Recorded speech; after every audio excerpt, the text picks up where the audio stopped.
భారతదేశంలో ఉన్న ఎయిర్పోర్ట్లన్నీ స్తంభించిపోయాయి. ఇండిగో ఫ్లైట్లు నిన్న 1000 క్యాన్సిల్ అయ్యాయి.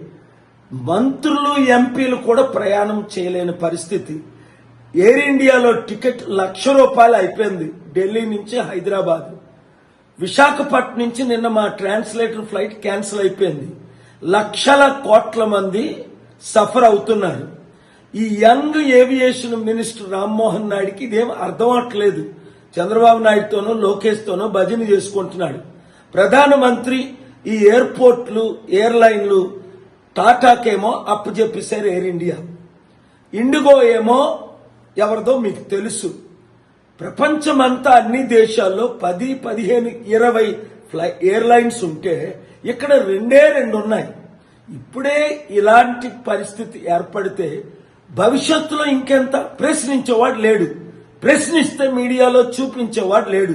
దేశం కొలాప్స్ అయిపోతుంది. కోట్ల మంది కాస్త డబ్బున్నోళ్ళు ఇండియా విడిచిపెట్టేస్తున్నారు. ఇండియాని కాపాడాలంటే ప్లాన్ ఆఫ్ యాక్షన్ మనం ఇంప్లిమెంట్ చేయాలి. 91 నుంచి నా సొంత ఎయిర్ప్లైన్లు ఉన్నాయి. అనుభవం ఉంది. వినరే, సలహాలు తీసుకోరే, వీళ్ళకి నడపడం రావట్లేదే, అందరూ ఆయన భజన చేస్తారే తప్ప ప్రశ్నించిన వాడిని చూపించరే. కనుక ఈ దేశం బాగుపడాలంటే ప్రపంచంలో ఉన్న మన తెలుగు వారందరూ దయచేసి ముందుకు రండి.